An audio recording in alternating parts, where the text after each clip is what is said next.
tardes. Empezamos a I5 justo. En nombre de la Asociación Madrileña de Críticos de Arte les doy la bienvenida a todos los socios y amigos de la asociación, así también como a todas aquellas personas que han querido acompañarnos esta tarde, en la cual y con la conferencia que les voy a presentar iniciamos el ciclo Hablarte 2025. Para la Junta Directiva de ANCA es un placer poder estar nuevamente iniciando esta actividad que programamos por primera vez en 2019. En aquella primera ocasión nos ubicamos en el Centro Cultural Galileo y con posterioridad nos centramos aquí en la Biblioteca Eugenio Trías. Hemos tenido dos momentos en los cuales no se ha podido programar el ciclo. Uno fue originado por el tema de la pandemia en 2020 y el año pasado que tuvimos un congreso que nos llevó todas las energías y el Congreso Arte y Fragilidad, que lo programamos el 28 y el 29 de noviembre y con lo cual no pudimos atender la celebración de este ciclo. No obstante, lo retomamos y bueno, el año pasado lo cierto es que con el volumen de comunicaciones y ponencias del Congreso y todo lo que lleva aparejado la implementación de un proyecto de este tipo, pues no pudimos abordar esta serie de actividades, pero tenemos la firme intención de retomar esta tradicional ciclo en la Biblioteca Eugenio Trías. Y también tengo que agradecer desde aquí a los responsables de la biblioteca el que nuevamente vuelvan a confiar en nosotros y nos dejen utilizar este espacio para nuestra actividad cultural. Bueno, pues comenzamos por la quinta edición del ciclo de conferencias, Hablarte. Con este tipo de actividad, nuestra intención no es otra que la de abrir una oportunidad para nuestros socios y también para los ponentes invitados, una oportunidad de compartir y mostrar su trabajo y los resultados de la investigación que desarrollan habitualmente, entendiendo también que para quienes se acercan a estas charlas desde fuera de la asociación generamos una posibilidad de explorar temas con mayor profundidad de lo que estamos acostumbrados en los estándares de la enseñanza reglada del arte y también de las programaciones que habitualmente se programan, ¿no?, en las exposiciones. Es una ocasión de conocer el camino por el que transitan los trabajos de los ponentes, cuya principal característica común es un pozo muy alto de calidad, como no podría ser de otro modo, puesto que de ANCA forman parte personas que desde diversas ópticas profesionales del mundo del arte persiguen de una manera específica y casi siempre erudita, me voy a permitir decir, desentrañar y arrancar sentido a la experiencia artística con mayúsculas. La conferencia de esta tarde es una conferencia que se enmarca dentro del espacio que hemos querido dedicar a los jóvenes críticos de ANCA. Para nuestra asociación es un objetivo fundamental y transversal a toda nuestra actividad desarrollar líneas de trabajo que incorporen a personas jóvenes entre nuestros socios, porque entendemos que es imprescindible estimular el futuro de nuestra asociación y a la postre de nuestra profesión. Nos parece que es un compromiso que nos corresponde en cada momento a las personas que se colocan al frente de cualquier colectivo que toma la forma asociativa. Esto es trabajar para tener un mañana y sin duda alguna ese mañana está representado por nuestros jóvenes. Antes de presentar a la ponente, quiero comentarles que al igual que en ciclos anteriores se van a editar los vídeos de las conferencias que vamos a celebrar. Tenemos 4 conferencias en este año 2025, esta será la primera, la de Lucía Gómez Lisón, y vamos a estar los 4 lunes del mes de octubre con todos aquí en la Biblioteca Eugenio Trías. También les comento que las conferencias estarán disponibles en la página web, que tenemos un apartado para visualizar una biblioteca con todas las conferencias que hemos realizado hasta el momento y las que se vayan a desarrollar también se van a colgar allí. Les recomiendo la visita a la página, que es nuestro medio de comunicación e información permanente y en la que pueden verse, aparte de estas conferencias de ciclos anteriores, también artículos de opinión y noticias de actualidad artística. Además, también tienen grabado una grabación íntegra del congreso que desarrollamos en 2024, Arte y Fragilidad. Estamos asimismo muy activos en redes sociales. Las redes sociales las pusimos en marcha el año 2024 y estamos bastante activos en ellas, y en nuestra página web pueden encontrar el link para acceder al Instagram, al LinkedIn y al Facebook que tenemos en la asociación. Por último, les informo que próximamente, dentro de este ciclo de conferencias de 2025, haremos quizá no lo hemos tardado todavía, pero quizá en la última conferencia haremos un pequeño acto de lectura del acta del jurado del cuarto certamen ANCA a la crítica de arte joven, y procederemos a la entrega de los premios del certamen. No sé si se acopla. No obstante, todo esto lo iremos anunciando también en nuestra página web. Y ahora sí paso a presentarles a Lucía Gómez Disón. Lucía es graduada en Filología Hispánica por la Universidad de Murcia, también es graduada en Historia del Arte por la Universidad Nacional de Educación a Distancia, y además es máster en Comunicación de Moda por la Universidad de Sevilla y máster en Conservación y Exhibición de Arte Contemporáneo por la Universidad del País Vasco. Posee formación en Gestión de Museos, Crítica de Arte y Comisariado. Trabaja como editora de publicaciones de arte contemporáneo, tiene experiencia en documentación y gestión de fondos fotográficos y ha trabajado en la mediación, comunicación y edición en el ámbito artístico, y ha venido también colaborando, y de hecho colabora con galerías, museos y centros culturales y revistas especializadas. Su principal ámbito de interés se centra en las intersecciones, como no podía ser de otra forma, ¿no?, porque es filóloga, entre el arte, la comunicación y la antropología. Bueno, como puede verse por todos estos datos y titulaciones que tiene, es una persona de actitud inquieta y proactiva, y ello se refleja, van a ver, en la profundidad de su trabajo. Su conferencia de hoy tiene el llamativo título de La melancolía me sostiene.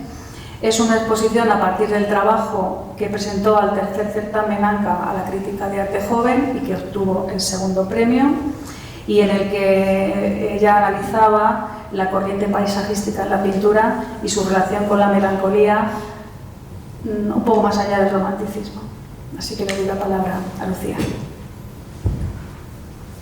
Bueno, en primer lugar, quería agradecer a Esther y a todos los miembros de ANCA por darme la oportunidad y el espacio para poder desarrollar más mi trabajo.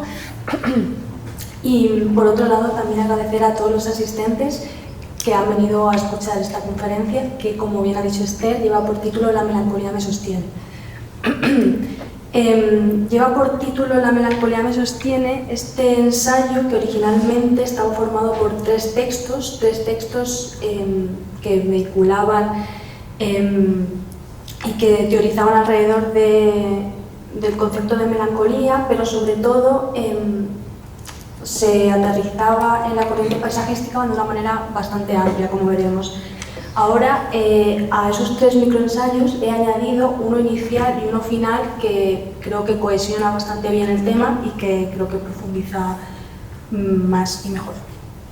Para iniciar, debemos detenernos ante la mirada melancólica que baña toda la conferencia, rescatando unas ideas de Constanza Nieto Yusta en referencia al pensador e historiador del arte Jane Clare.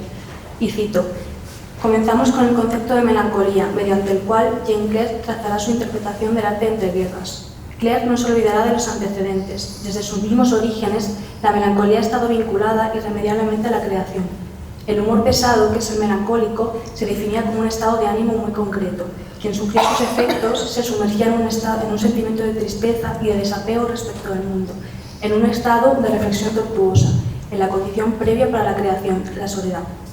En esta línea a la que se refiere Nieto Yusta, Clare dice que el melancólico no entiende lo que le rodea, ya que se encuentra escindido, separado de su tiempo. Por esto, la melancolía se vinculaba con Cronos, que es uno de los dioses primigenios del panteón griego, que devora a sus hijos, y con Saturno, su equivalente en Roma, el guardián del tiempo, aquel que impone la medida inevitable en todas las cosas.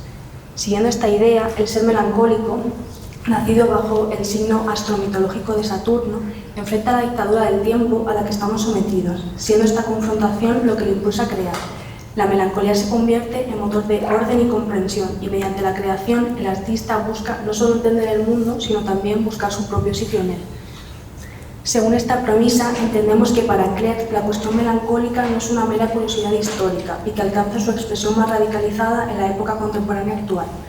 La modernidad, con su conocido pensamiento de ordenar el mundo mediante principios matemáticos e ideas universales, generó fragmentación y separación.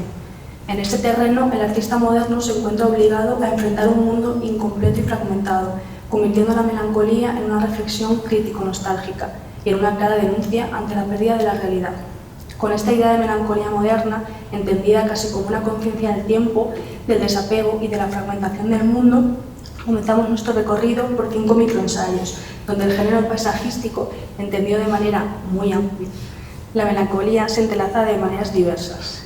El microensayo primero lleva por nombre Las vedutas, Amatrice y las ruinas contemporáneas, que serán las imágenes que veremos a continuación. Este microensayo viene impulsado por un proyecto que realicé de forma paralela a los textos originales del concurso de crítica, que versaba sobre el concepto de ruinas, paisaje, melancolía y memoria. Originalmente era un proyecto que estaba arraigado en Roma, por la obvia relación que tiene la ciudad con las ruinas y con toda esta temática, pero también lo extendía hacia los derroteros de la contemporaneidad y de la modernidad. En las imágenes que vemos a continuación, que iremos analizando brevemente, seleccioné 5 imágenes que yo consideraba bastante representativas y simbólicas de los temas de paisaje, melancolía y memoria. Entonces seleccioné una veduta de Piranesi, que es la que vemos aquí, una fotografía de la Domus Aurea de Nerón, de los exteriores, un paisaje con ruinas romanas, que es una obra pictórica de un pintor renacentista holandés. Y por último, se apagan la luz, se apaga la luz, yo creo, sí.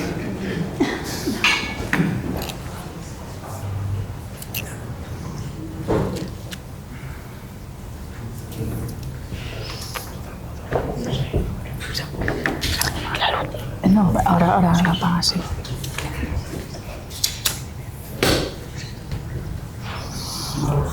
¿Mejor? Sí. Vale. Más nítido no lo vamos a ver. Es que originalmente las fotografías tenían como una capa encima de otra, o sea, son escaneados, entonces no se ve súper nítido por eso.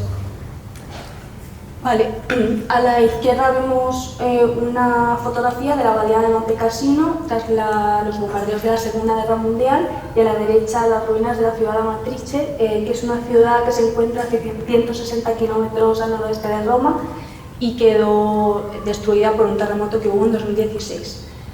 Cuando hice el proyecto que os comentaba, que es relacionado con este ensayo, trataba de ver las relaciones que había con el paisaje, tanto a nivel artístico como con la realidad, ¿no? De cómo esas relaciones van haciendo que la representación del paisaje de manera fotográfica y de una manera pictórica tenga unas relaciones con cómo veíamos nosotros el tiempo y la trascendencia. En esta primera imagen, en la veduta del arco de Tito, enlaza con el género paisajístico la corriente pictórica del vedutismo, que es una corriente del siglo XVII que trataba de representar de manera ideal las ciudades. Entonces tenemos grandes ejemplos con las ciudades tipo Venecia, Roma, y con grandes vedutistas como Canaletto, y Piranesi lo recoge de una manera mucho más dramática y tortuosa, hablando desde una melancolía en la que las ruinas son un protagonista imprescindible de todas sus obras. En la Domus Aurea de Nerón, en esta fotografía y en las fotografías que se pueden ver de este enclave cultural importantísimo para las artes y a nivel político por lo que representaba, apenas puede verse su importancia aquí, pero realmente hablaba de la importancia, de lo fundamental que fue en su momento, pero que ya no está, de cómo esa importancia se podía capturar a través del arte y las representaciones posteriores, pero que ahora, a día de hoy, no podemos ya alcanzar a ver. Y por último, estas dos imágenes que yo consideraba en su momento y sigo considerando ahora fundamentales en la temática es porque la abadía de Montecassino era también un enclave sociopolítico muy importante, pero también a nivel cultural, y cómo tras ser destruida en la Segunda Guerra Mundial quedó reducida a escombros y fue reconstruida posteriormente precisamente por esa importancia, pero dialoga de igual manera con las ruinas romanas que vemos a la derecha, que no se ve muy bien porque no se ve muy nítido, pero es una vista clásica de una ciudad ideal. Una de las pulsiones vitales del arte es tratar de capturar el tiempo a través de sus obras. La corriente paisajística bebe directamente de esta pulsión, lugares cambiantes que desaparecen, asociada de alguna forma a la mirada melancólica. En relación a estas imágenes, la veduta del arco de Tito de Piranesi se nos presenta como un esbozo de una ciudad eterna, en perspectiva, inmóvil, atrapada. La imagen de las ruinas de Amatrice, una ciudad romana destruida en un terremoto en 2016, conversa con las vedutas. Ruina, vacío, paisaje convertido en un registro del tiempo. Aquí la melancolía no es un sentimiento romántico o contemplativo, es evidencia, conciencia profunda de que lo que estaba ahí ya no existe. A través de las imágenes concebimos que el paisaje es arqueología, cada escombro, cada ruina es memoria. Es un mapa viviente de la ausencia que nos invita a reflexionar en la tensión entre tiempo, humanidad y lo que permanece más allá de nuestra fragilidad. Sigamos ahora con un paisaje detenido, casi ficticio, pero cargado de memoria. En estos paisajes artificiales y fragmentados, la melancolía se construye sobre lo recordado, reconstruido y detenido. Ahora vamos con un ensayo que sí que formaba originalmente parte del ensayo inicial, que lleva por título Rosas en el pavimento del Palazzo y David Hockney.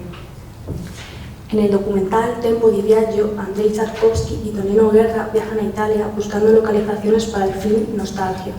Recorren ciudades y pueblos de la península itálica como Lecce, Amalfi, Trani, Ostuni y Sorrento. En este último se erige Villa Siracusa o Villa Bolchakov, el lugar de residencia de una familia de la alta aristocracia rusa y un espacio emblemático para la colonia soviética que habitaba en la Nápoles del siglo XIX. El palazzo, como corresponde a la riqueza de sus dueños, está profuso y artísticamente decorado. Sin embargo, lo más destacado de la villa es que en una de las estancias se ha volatilizado la sucesión de tiempos, hallándose esta en un limbo anacrónico detenido e impostado. El pavimento blanco de una de las habitaciones del palazzo está cubierto por un manto de rosas deshojadas. Unas rosas que, en contra de la propia idiosincrasia de la naturaleza, jamás se marchitarán, ya que los pétalos esparcidos están, como vemos en la fotografía, no esparcidos sino pintados. Esto, que puede parecer una banal y curiosa anécdota sin trascendencia, destinada a encandilar a aquellos que visiten el palazzo italo-soviético, entraña la persecución de un ideal y la invocación a la melancolía moderna que conceptualizaba Jean Clair en Malinconia. En este texto, Clair se centra sobre todo en las creaciones metafísicas de Giorgio de Chirico, pero la penetración dialéctica, que diría Walter Benjamin, es infinita e incontrolable. Los paisajes deshumanizados de Chirico conversan con las ruinas oníricas del mundo clásico a la manera moderna, del mismo modo que los pétalos de rosa descansan para siempre como en una suerte de restos arqueológicos contemporáneos en el pavimento de Villa Siracusa, entroncando así antigüedad, malinconía, presente y rompiendo la literalidad del relato histórico. Los pétalos de rosa, diseminados por el viento y capturados por Parisi, remiten a la belleza de lo etéreo y a la digna serenidad del exuberante paisaje melancólico, cuyo presente se refleja en el pasado y viceversa, como un anacronismo violento y continuo. Aunque la pintura metafísica italiana, que se revela también en los bodegones del pintor boloñés Giorgio Morandi, está inserta en un contexto sociopolítico muy concreto, es capaz de remitirnos a un escenario temporal, descontextualizado y, como las rosas extendidas en el pavimento, prisionera en el devenir histórico. En obras como la que vemos en la pantalla, llamada Las musas inquietantes, atisbamos ese furor melancólicos que Clair veía en los artistas modernos como de Chirico, cuya mirada crítica se torna melancólica ante el caótico suceder histórico. Esto es, la responsabilidad del artista sobre la que teoriza Jean Clair en su trabajo homónimo.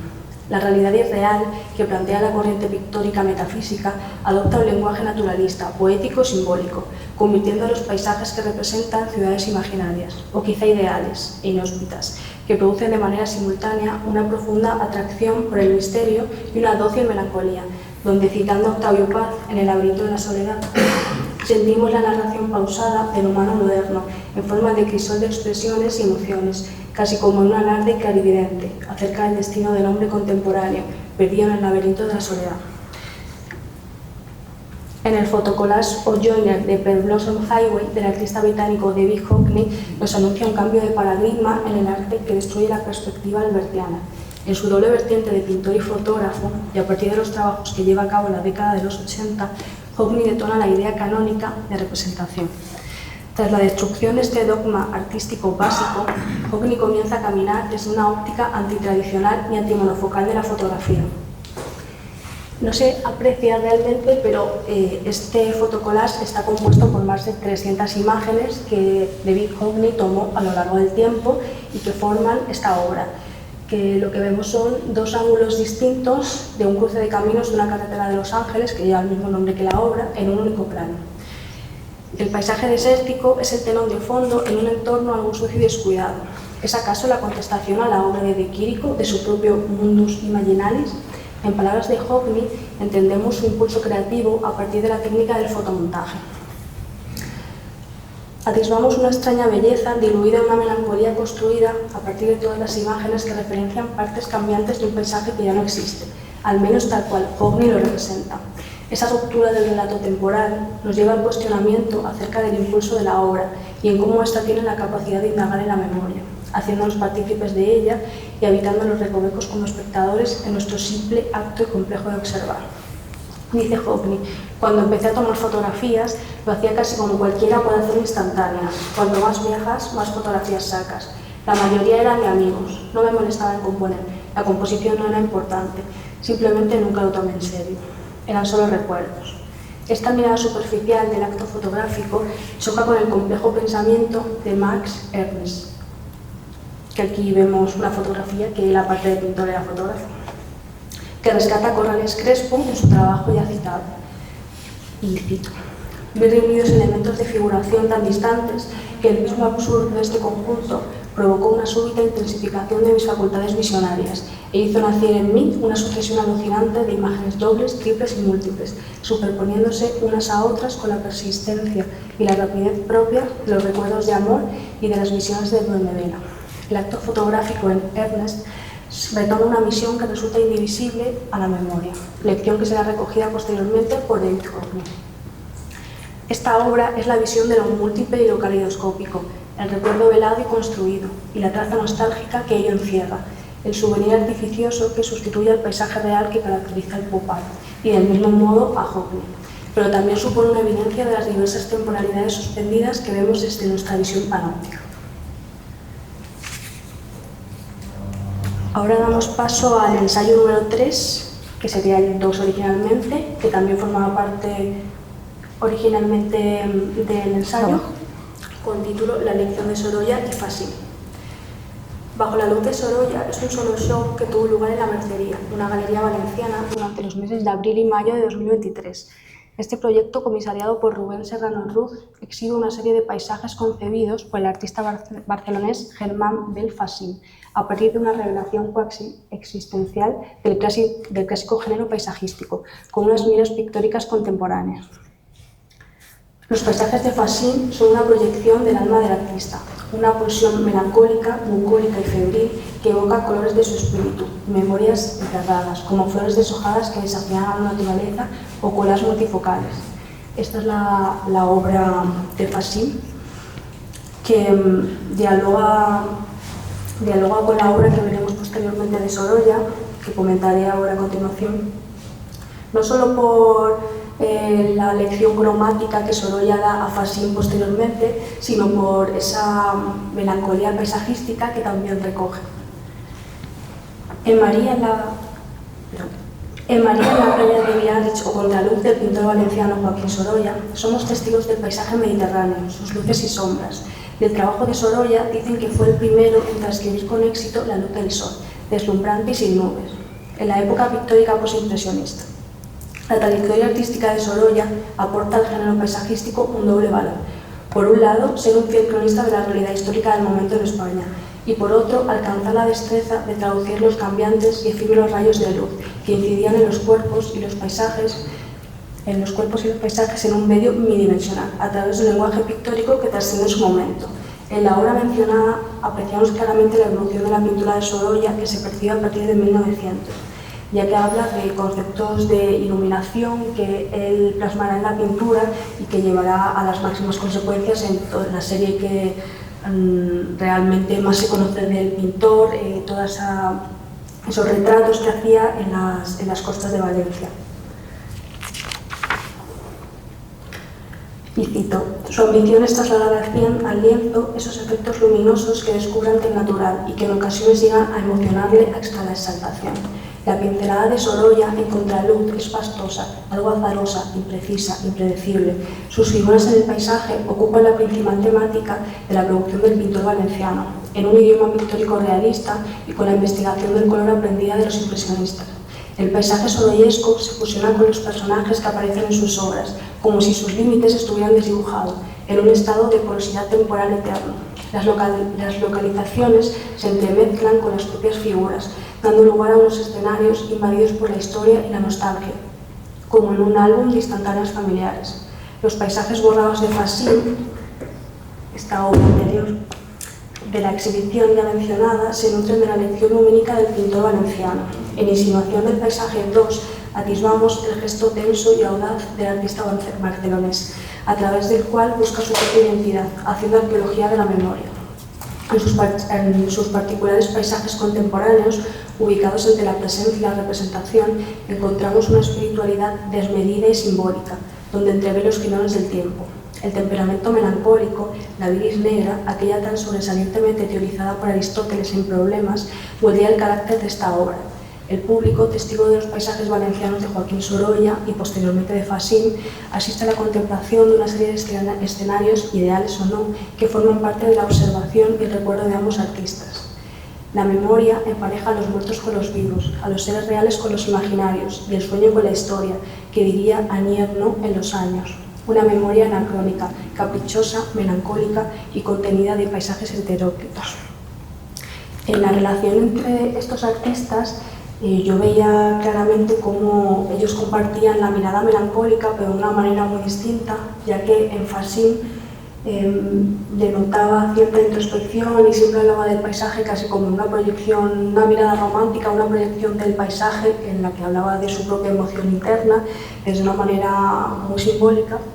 En cambio, Sorolla, aunque también hablaba desde una manera más simbólica, tenía una personalidad mucho más luminosa, mucho más contemplativa y mucho más externa que el otro pintor.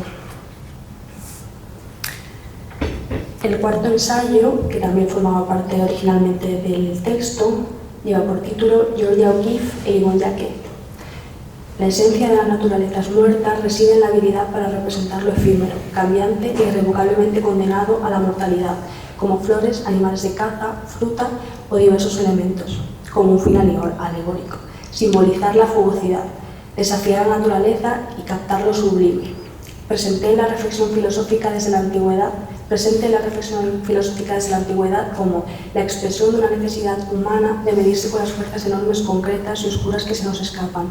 Lo sublime ha funcionado como un principio de destrucción del yo y del encuentro con lo incomprensible.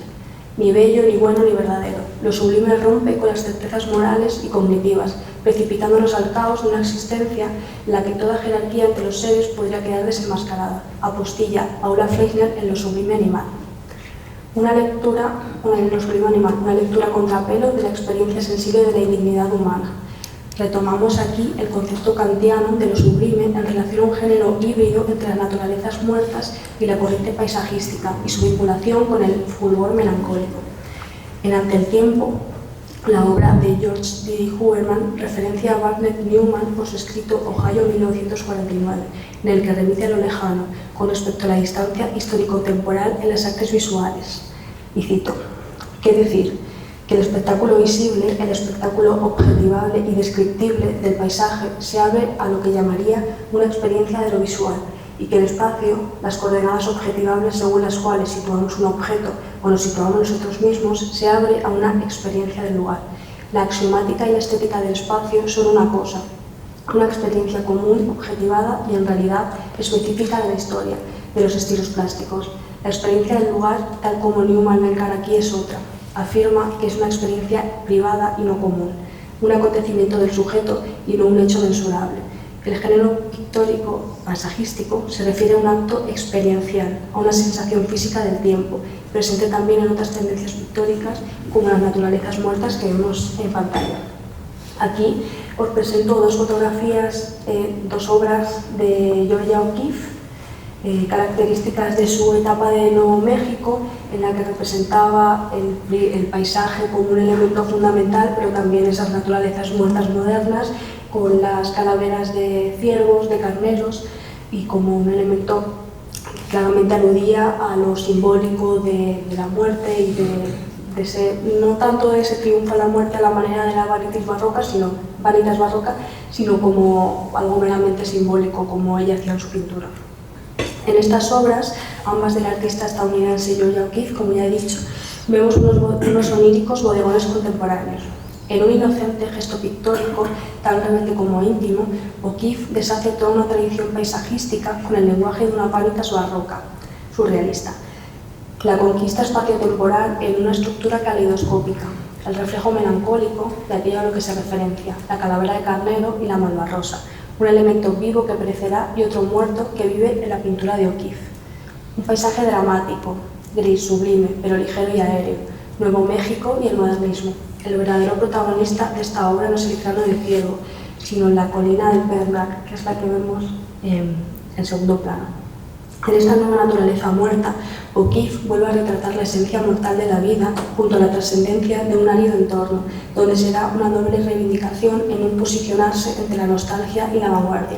La intención del artista tras estos paisajes era pintar el medio para familiarizarse con él, y cito palabras de la propia O'Keeffe.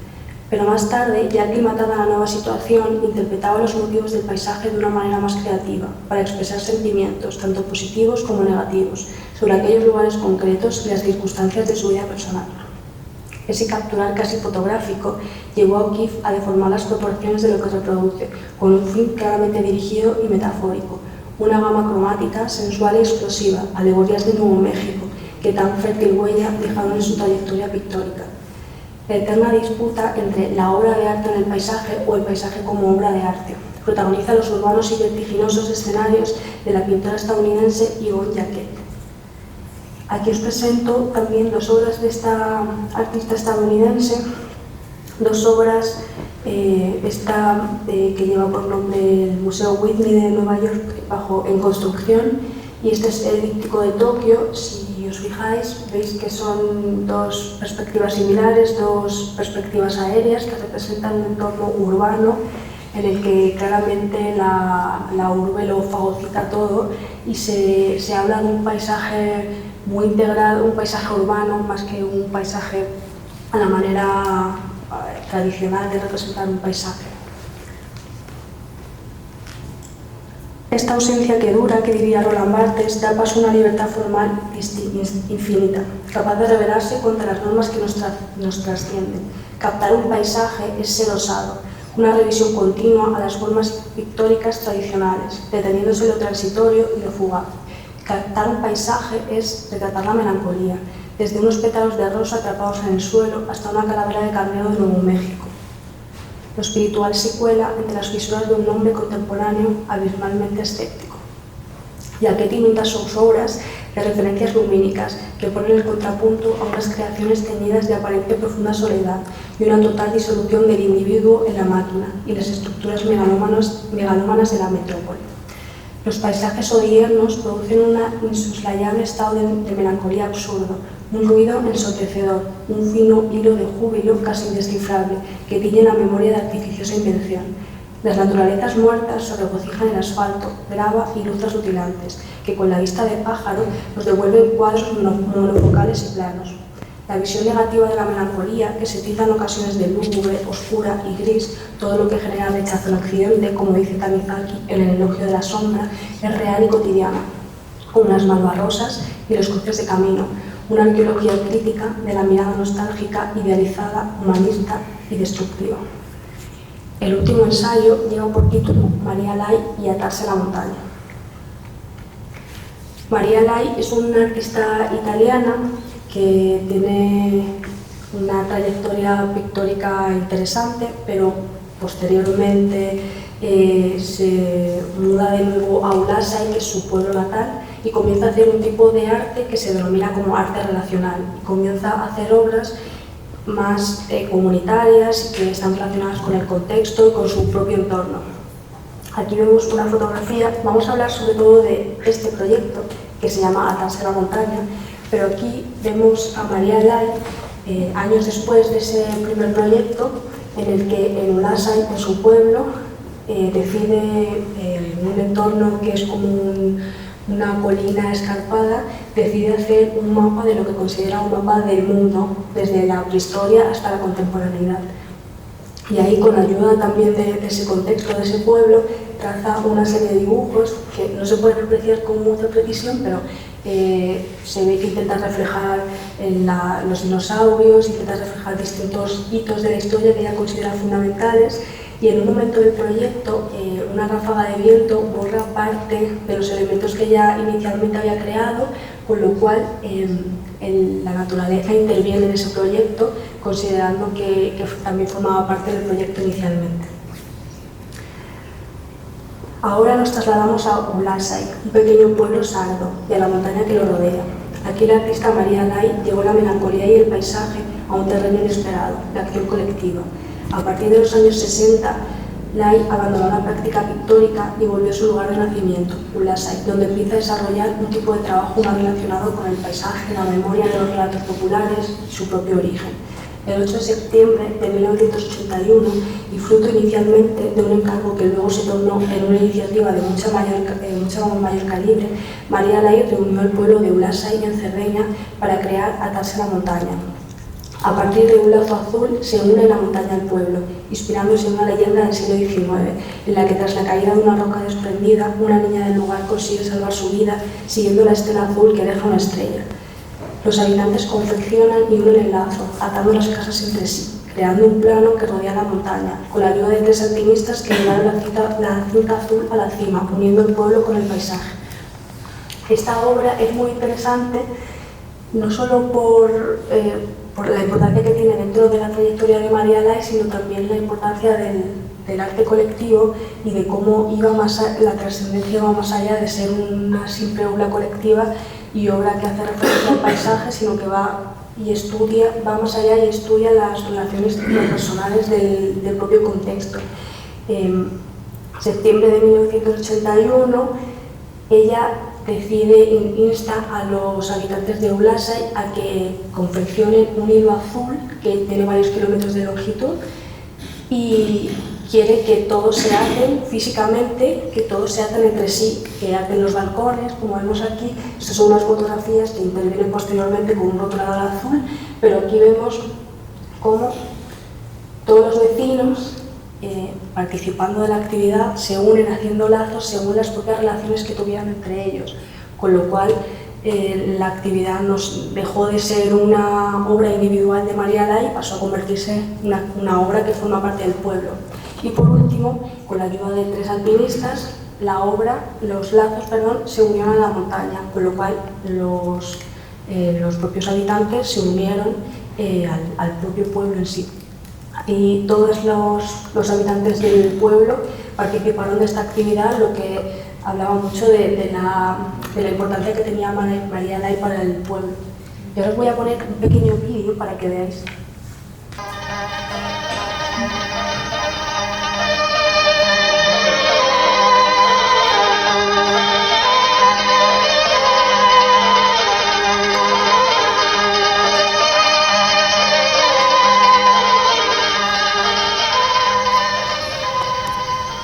Siamo nel Ulasai, poco più di 2000 abitanti, tanti emigranti e disoccupati, un'economia povera. I più sono pastori e contadini, qualche velleità turistica sempre smusa.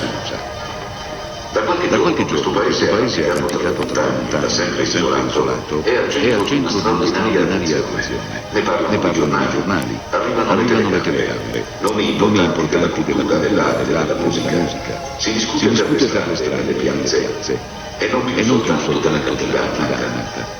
Un momento magico anche per i grandi, tornati dalla festa grande del paese.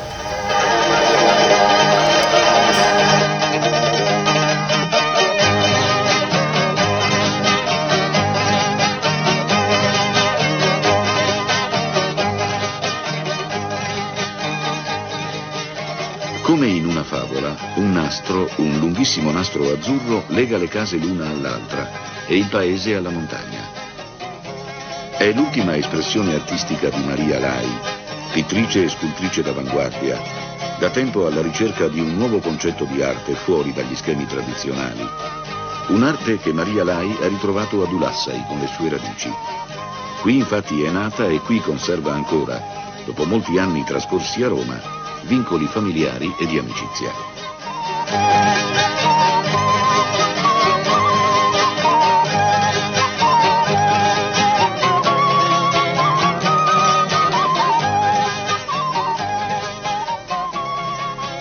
Che significato hanno?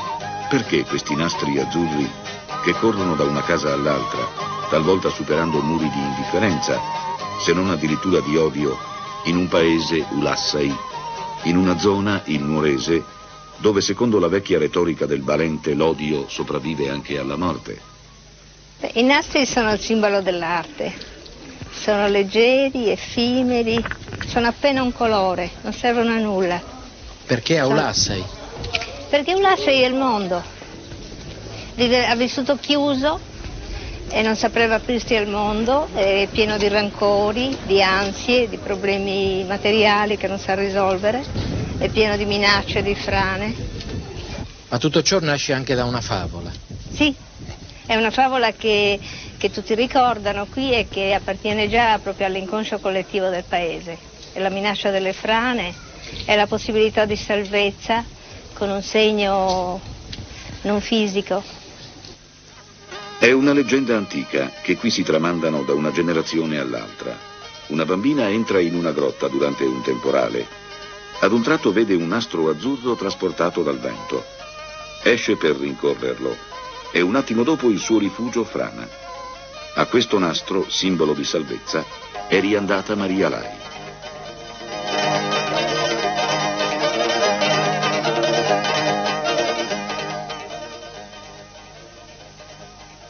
Come ha risposto la gente? Come ha risposto? Come in non una risposto? maniera sorprendente.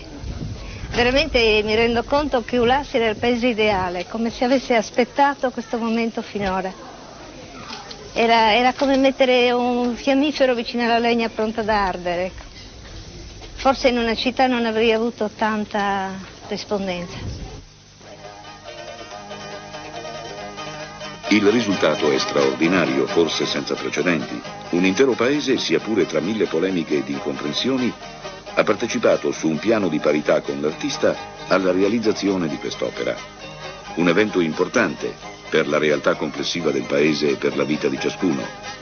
Pastori e contadini, tante vedove bianche, gente da sempre abituata a badare alle cose concrete, ad un'esistenza difficile, per un attimo distratti da un nastro azzurro.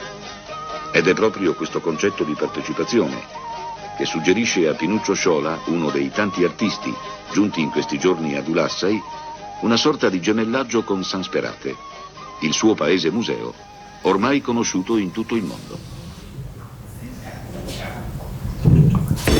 En el vídeo hablaban de cómo había realizado la obra, pero también de que estaba basado en la leyenda del siglo XIX, en la que he hablado un poquito por encima antes, en la que una niña cayó en una roca desprendida, o sea, entrando en la montaña había una roca desprendida y quedó atrapada, y la leyenda decía que ella vio una estela azul, que es lo que se representa con estelazo, y gracias a eso pudo salir de la montaña. Aquí la montaña deja de ser pasiva, se vuelve sujeto, testigo, interlocutor. El paisaje es colectivo y la melancolía surge de la conciencia de lo efímero. Los hilos se deshacen, los cuerpos envejecen, pero en la montaña el paisaje desaparece. Así la melancolía deja de ser un simple estado de tristeza, se nos revela como una verdadera forma de conocimiento, una conciencia certera del tiempo, del vacío y de la pérdida que nos impulsa a crear. Desde las ruinas de Piranesi hasta la cinta azul de Maria Lai, el paisaje se convierte en el escenario donde esa conciencia transhistórica se materializa. Cada artista, a su modo, intenta suturar la fractura existente entre el pasado y el presente, aquello que reside entre la memoria que perdura y la desaparición absoluta. El paisaje, como en la melancolía, no es solo un motivo de contemplación, es algo que somos. En su fugacidad reconocemos nuestra propia fragilidad y la persistente necesidad humana de sentido. Quizás, como insinuaba Jane Clare al principio, el artista melancólico no busca vencer en su pacto al tiempo, sino evitarlo, encontrar en su devenir histórico una manera de permanencia. Y para terminar me gustaría citar a Zorin, que dice que inicialmente formaba parte de cómo encabezaba yo el texto crítico, que dice así: el paisaje somos nosotros, el paisaje es nuestro espíritu, sus melancolías, sus placideces, sus anhelos. Muchas gracias.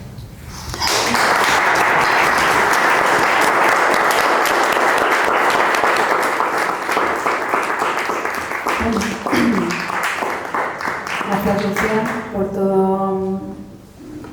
todo este marco que nos has dado hablando del paisaje. A mí se me ocurría, antes de iniciar el turno de preguntas, a mí se me ocurría un poco, todo esto de Maria Lai tiene mucho que ver también con lo que hizo Cristo, por ejemplo, ¿no? Y bueno, todo lo que tú has expuesto son formas de entender el paisaje que abarcan la modernidad, pero sí que pienso que ese entender el paisaje como un constructo tiene que ver también, tiene ahora mismo en el arte generativo, en el arte de la IA, tiene también su cadencia, ¿no? No sé si conoces la obra de autores que están ahora mismo trabajando con inteligencia artificial generativa, y realmente cuando contemplas un poco sus paisajes te das cuenta, parece que estás viendo a Chirico, tú has traído aquí a Chirico, parece que estás viendo un poco a Chirico, ¿no? Porque son paisajes entre melancólicos y distópicos que dan mucho que pensar sobre esa fragilidad de la que hablabas, ¿no? sobre ese tratamiento del efímero en el paisaje. ¿Qué te parece a ti esta idea de que no solamente podemos hablar de este tipo de paisaje en la modernidad, sino también en la actualidad, en el arte último?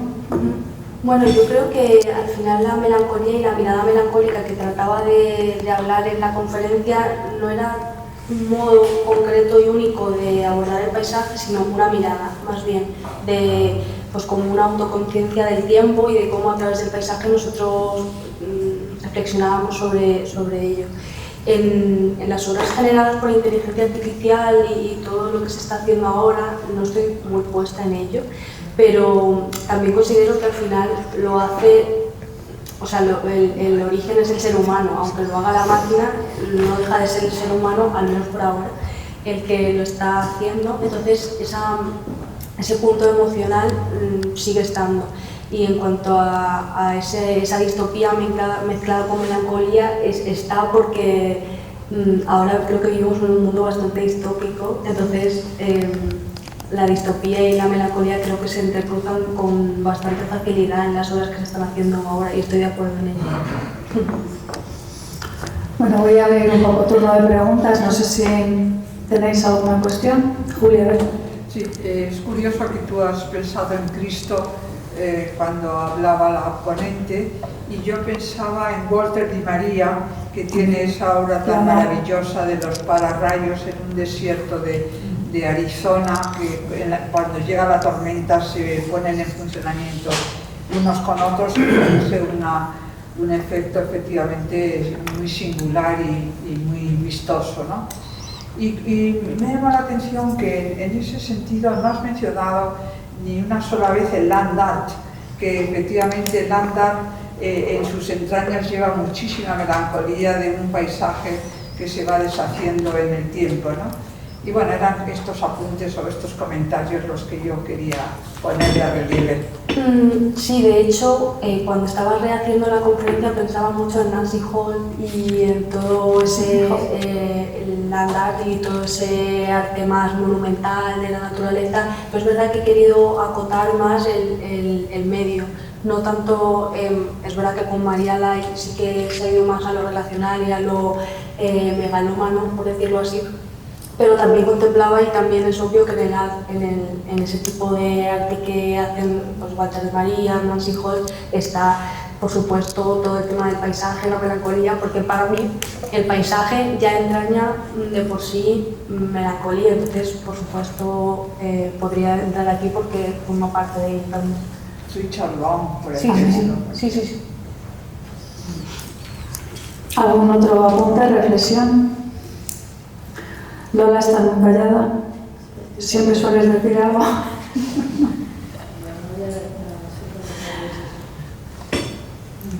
Emilia. ¿Por qué la melancolía? ¿Por qué elegiste la melancolía para tu trabajo? Bueno, creo que porque soy muy melancólica yo.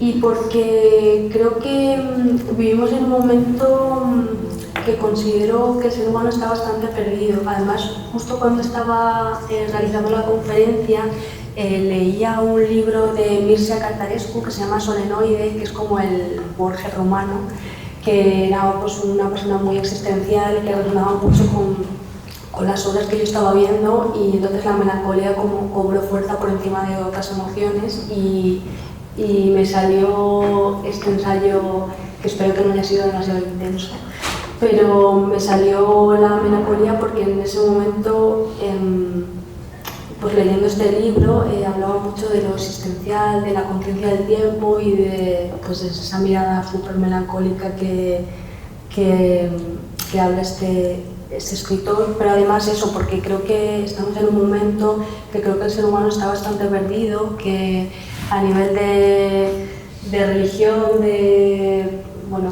valores.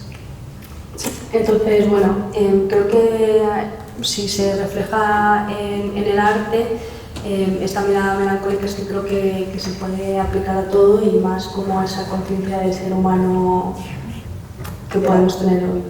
De la observación profunda. Sí.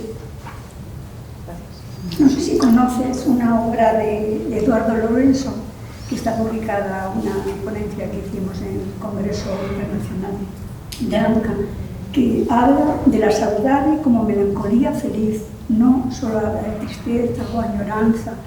Es otro concepto, y él es un gran crítico de arte, estudioso, bueno, es un portugués, no sé si lo conoces. No. Pues yo creo que si puedes, lee el artículo de nuestro libro, publicado ya hace no sé cuántos años ahora, pero no muchos. Y habla además con respecto a la crítica de arte. Y dice, una de las cosas que dice es que no es el cuadro no es el crítico el que elige al cuadro, sino el cuadro el que elige al crítico, el que gana al crítico. Tiene unos conceptos, y sobre tiene un libro de la saudade como melancolía feliz, que es una maravilla. Entonces, como has hablado de la melancolía, me parece, y has mencionado a Zorín, que también me encanta como escritor, y que él decía, que también lo dice en el artículo en la ponencia, no pasa nada en una vida en que no haya inteligencia ni bondad, y va muy asociado a todo esto. No sé si lo has leído en alguna parte de él, pero él lo dice. No sé ahora mismo en qué obra es, pero sí que lo dice. Y me lo he recordado porque lo has mencionado, y luego lo de la melancolía, Eduardo Lorenzo puede enseñar mucho acerca del arte de la saudade. Se llama De la saudade como melancolía feliz. Bueno, yo trataba un poco de hablar de la melancolía, pero alejándolo un poco de esa mirada general que se tiene de que la melancolía es algo triste o oscuro o gris, sino como una reflexión profunda, que puedes haber melancolía feliz. Entonces, y lo has centrado en el paisaje y todo eso, o sea, es diferente, pero como me lo has recordado, lo manifiesto. ¿Vale? Muchas gracias. ¿Alguna pregunta más? Sí, hay otro aspecto que me parece interesante a tener en cuenta, porque se ha dicho muchas veces que paisaje y abstracción se interfieren y se mezclan, y en ese sentido yo creo que también el paisaje tiene esa melancolía con la abstracción, que no sea la geométrica en principio, aunque también podría rastrearse por allí. Y yo creo que el paisaje disociado de la abstracción no es bueno, o sea que hay que como tenerlo en cuenta, diría yo, ¿no? Y por supuesto el padre de esa melancolía grande en la pintura tenemos a Friedrich, aunque se nos queda ya en el romanticismo. En el 19. A mí también me ha interesado mucho el paralelismo que has hecho de Hockney, de estos paisajes de Hockney, que realmente tienen mucho que ver con el mundo que vivimos. Esas son totalmente un collage de situaciones, de perspectivas, de miradas, y me ha interesado mucho ese tema. No tanto las interconexiones que nos has tratado de explicitar entre Fassim y Sorolla, las he visto un poquito menos nítidas, por lo menos desde mi punto de vista, que es solo un punto de vista.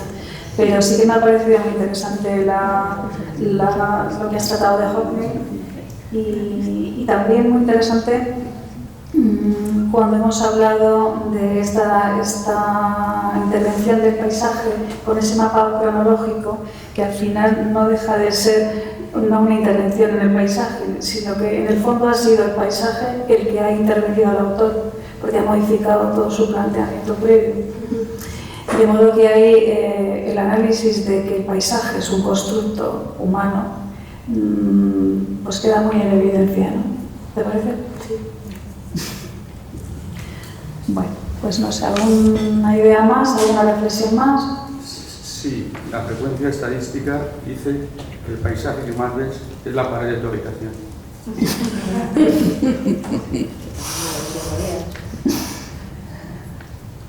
Pues es una buena reflexión también. Fassim, quiero recordar que tenía que ver con el mundo valenciano a través de la cerámica. Bueno, es que Fassim, él vivía en Valencia y cuando hizo esta obra que he presentado, él directamente en la exposición se llamaba, si no recuerdo mal, Bajo el cielo de Sorolla.